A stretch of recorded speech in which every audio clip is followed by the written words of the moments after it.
Jule Sangala Manzum Gastone Skavla Neches Janskar Yulzonge Deser Fomo Langes Sangmala Gasuzu.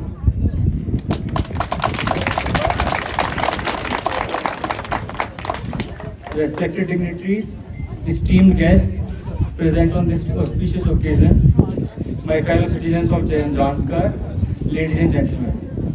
Today, as we stand on the occasion of 75th Republic Day, I am honored to address you as the SDM of Janskar.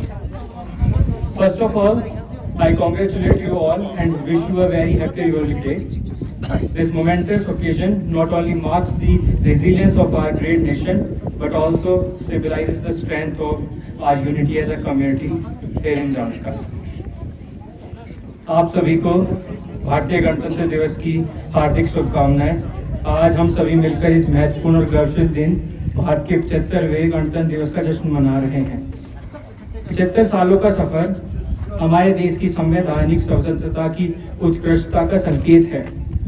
हमारे पूर्वजों ने इस देश को संविधान द्वारा एक महान गणतंत्र के रूप में स्थापित किया है, जो सामाजिक न्याय, स्वतंत्रता और बंधुत्व के आधार पर आधारित है।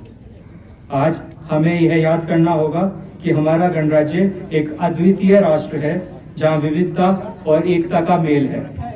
हमारी विशेषता यही है कि हम एक ऐसे देश में रहते हैं जहां सभी धर्म, भाषा और संस्कृति सामंजस्यपूर्ण तरीके से एक साथ बसते हैं।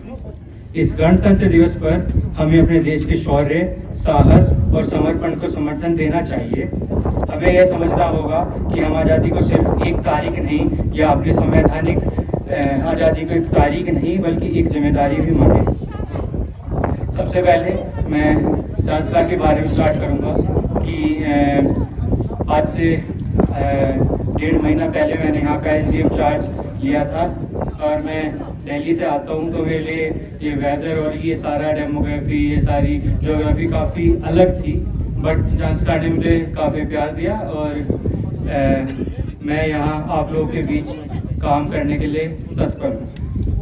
सबसे पहले हम पिछले साल में जांसकार में किए गए हुए सारे अचीवमेंट्स को एक बार दोहराना चाहेंगे कि हम पिछले 1 साल में क्या क्या कर पाए। हमारे रेवेन्यू डिपार्टमेंट से स्वामित्व स्कीम जो गवर्नमेंट ऑफ इंडिया की है, हमने उसमें 300 से ज़्यादा प्रॉपर्टी कार्ड 10 गांवों में बांट दिए हैं और हम सारे रेवेन्यू विलेजेस का मैप कंप्लीट करने के प्रोसेस में हैं। लार्मा स्कीम जिसमें हमने पिपचा के गांव के फेज 1 में सारे मैप तैयार कर लिए हैं और ग्राउंड सर्वे हम कर चुके हैं, उसका digitization of land records process में है। जो हमारा करगिल से पादुम का NH 301 बन रहा है, उसके 2 पैकेज 7 और पैकेज 8 में पैकेज 7 का हम ऑलमोस्ट 100% और हम टोटल का अराउंड 90% हम अलाइनमेंट और NHIDCL को हम लैंड हैंड ओवर कर चुके हैं। ट्रांसमिशन टावर्स के भी 60% कार्य पूरा हो चुका है और ग्रिड स्टेशन और सब स्टेशन के लिए जो हमारे सर्वे और लैंड सर्वे का काम है वो प्रोसेस में है। बाकी अगर हम मेडिकल सेक्टर की बात करें तो हम शुन गांव में आयुष्मान आरोग्य मंदिर बना चुके हैं, उसका काम कंप्लीट हो चुका है और 4 सेट के पैरामेडिक क्वार्टर्स NHM के अंडर हम कंप्लीट कर चुके हैं उनका कंस्ट्रक्शन। उसके अलावा कैपेक्स के अंडर हमने 1 सेट ऑफ डॉक्टर क्वार्टर्स भी कंप्लीट कर लिए हैं। 2 मेजर ब्रिजेस जो पिशु गांव और एक बाकरचे गांव के पास है, वो काम चल रहा है, उसका 70% काम पूरा हो चुका है और अगले साल सितंबर में हम उसको अपने गांव वालों को समर्पित कर देंगे। बाकी अगर हम बात करें इंफ्रास्ट्रक्चर की, तो उसमें फोटांग से कारसा वाला जो रोड है उसका 10 किलोमीटर जो अपग्रेडेशन का काम है वो ऑलमोस्ट पूरा हो चुका है। और भी हम बहुत सारे काम कर चुके हैं। आर्टिफिशियल सनी लेक जो डिस्ट्रिक्ट कैपेक्स फंड में 1 करोड़ के बजट में आया है वो हम पूरा कर चुके हैं। बट ये बात रही हमारे अचीवमेंट्स की, लेकिन जैसे ही मैं यहाँ आया तो हम काफ़ी सारी प्रॉब्लम्स देखते हैं जांसकार में कि जांसकार एक जैसे हम धीरे धीरे अपने सारे करगिल से, लेह से और मनाली से जुड़ते जा रहे हैं तो एक टूरिज्म बूम आएगा जितना अच्छा ही सुनने में लगता है कि हम सब के लोगों के पास टूरिज्म आएगा और सभी गांव वालों को टूरिज्म के फायदे होंगे, उसका एक डाउन साइड भी है कि अगर हमने जितना भी टूरिज्म का काम है उसको सस्टेनेबली और लोकल सॉल्यूशंस पे बेस नहीं किया तो टूरिज्म हमें दूसरे सिटीज़ लाइक जो हमारे हिमाचल प्रदेश या उत्तराखंड की सिटीज़ जैसे वो आजकल टूरिज्म के अंडर दब रहे हैं, तो वैसा भी हम एक फेस कर सकते हैं अपने पादों में। जो ज़्यादा दूर की बात नहीं होगी, अराउंड 2-3 साल अगर हमें टूरिज्म बूम आता है तो हम इतना हमारा जो इंफ्रास्ट्रक्चर होगा वो इतना एडहोक होगा कि हम उसको संभाल नहीं पाएंगे। तो हमें अभी से गवर्नमेंट की साइड से, सारे डिपार्टमेंट्स की साइड से और सारी सिविल सोसाइटी की साइड से हमें इस तरह से काम करना होगा कि हम अपने जितने भी इंफ्रास्ट्रक्चर है उसमें लोकल और सस्टेनेबल सॉल्यूशंस जोड़ पाए। और जब हमारे पास टूरिज्म आता है, जब हम पूरी दुनिया से अच्छे से कनेक्टेड हो जाएंगे एनपीडी के थ्रू या सिंगुला के थ्रू, हम मनाली से कनेक्टेड हो जाएंगे, तो जब हम सभी चीज़ों से कनेक्टेड हो जाएंगे तो हमारा टूरिज्म जो है वो हमारे लिए आशीर्वाद होना चाहिए, हमारे लिए प्रॉब्लम क्रिएट नहीं करना चाहिए।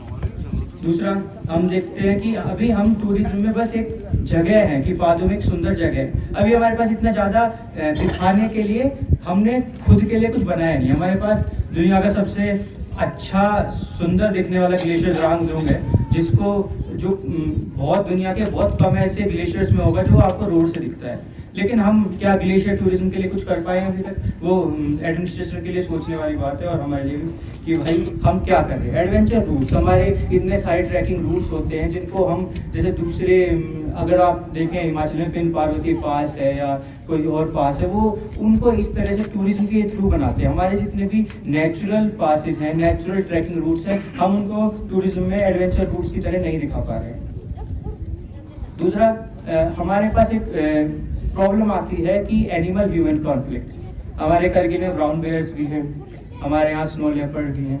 वो अभी हमारे लिए एक प्रॉब्लम दिखती है कि भाई ब्राउन बेयर आया या स्नो लेपर्ड आया और वो इतनी शीप्स को मार गया या इतने गोट्स को नुकसान पहुंचा गया, वो हमारे लिए एक प्रॉब्लम दिखती है। लेकिन अगर हम उसको सस्टेनेबली यूज़ करें कि भाई हम एक एनिमल ह्यूमन कॉन्फ्लिक्ट ना बना के उसको एक एनिमल ह्यूमन कंजर्वेशन जोन बनाने की कोशिश करें, वो सारे गांव वाले, सारी सिविल सोसाइटी और हम सब की मदद से ही होगा, तो तभी हम उसको एक अपॉर्चुनिटी बना सकते हैं। हमारे स्पीति साइड में आपको दिखता होगा कि कई गांव स्नो लेपर्ड के लिए ही फेमस है, जैसे ये किम हो गया और ये सब हो गए, तो ये खाली एक एनिमल की वजह से फेमस है। जो कि हमें यहाँ लगता है कि स्नो लेपर्ड या ब्राउन बेयर इतनी एल्टीट्यूड पे आपको दुनिया में कहीं नहीं मिलेगा। Brown bear is a very like rare species जो इतने ऊंचे पे आपको कहीं भी मिलेगा। तो इसको हमें अच्छा एक टूरिज्म पोटेंशियल बनाना चाहिए। दूसरा, हमारे पास छोटी छोटे ऐसी चीज़ें हैं जिनको अगर हम पोटेंशियल की तरह यूज़ करें, जैसे मैं अभी लास्ट वीक शायद सनी गया था, तो सनी में आप देखिए कि आपके पास I think if I am not wrong कि हमारे पास शायद सबसे ओल्डेस्ट प्रेइंग प्लेस है जांस्कार की, या लद्दाख की भी हो सकती है, कि वो कहते हैं कि अराउंड 2nd सेंचुरी एड के अराउंड से वो प्रेइंग प्लेस है जो हमारी सनी की गुम्फा है, वो है हमारे पास। फिर हमारे पास सनी का लेक है, हमारे पास जितने भी फिर ऊपर दूसरी जो न्यू गुम्फा है वो है। हमारे पास एक छोटा सा ट्रैक करके एक गुफा है जहाँ पद्म संभव ने कई साल, 5 साल आई थिंक गुजारे थे।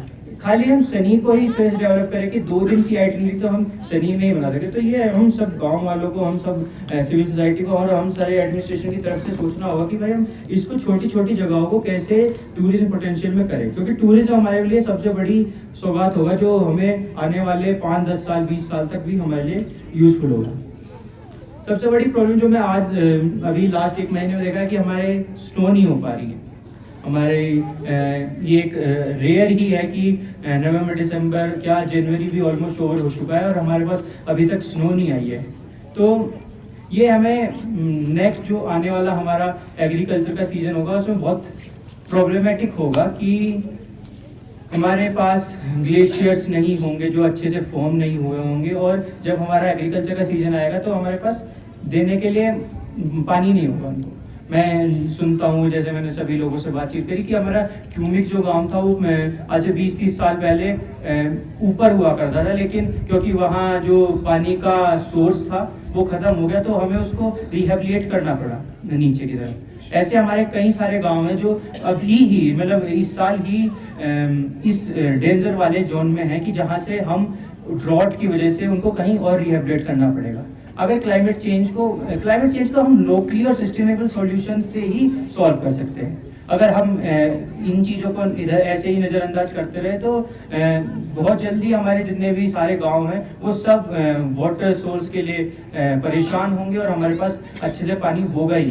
तो इन सब चीज़ों को आप एडमिनिस्ट्रेशन को भी बताइए, आप एग्रीकल्चर, ब्लॉक डेवलपमेंट, जितने भी आपके कंसर्न डिपार्टमेंट है आप सबको बताएं और इसका सोल्यूशन निकालने की कोशिश करें कि हम कैसे कर सकते हैं इसको। बाकी विंटर स्पोर्ट्स होंगे 7 फेब से 14 फेब तक। तो मैं चाहता हूँ कि सभी हमारे बच्चे और हमारे जितने भी स्पोर्ट्स खेलते हैं यूथ, वो सब उसमें पार्ट लें। इस बार शायद स्कीइंग तो मुश्किल होगी क्योंकि स्नो नहीं है, लेकिन वी विल ट्राई। फिर जैसे मैं कभी कभी बात करता हूँ कि हमारे जितने भी ये यूथ है ये आर्चरी को लेके काफ़ी एंथुजियास्ट है, लेकिन जब हम देखते हैं कि स्टेट लेवल पे या नेशनल लेवल पे तो हमारे पास जांस्कार से बहुत कम बच्चे ही हैं, जो बहुत कम क्या बिल्कुल ही अराउंड नील ही है कि जो इतने बड़े लेवल पे जाते हैं। तो आई होप कि आप सब अपनी हॉबीज़ को एज अ करियर बनाएं और जितनी हेल्प आप चाहें एडमिनिस्ट्रेशन की तरफ से वो आई होप कि हम आपको दे पाएंगे। आप जो है आप हमें अपने सजेशंस दीजिए।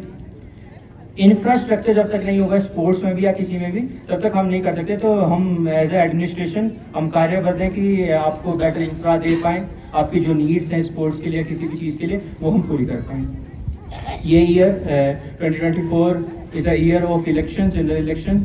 So I urge you all to vote for the better future of Janskar and India also, because every vote counts. Yesterday was National Voters Day also.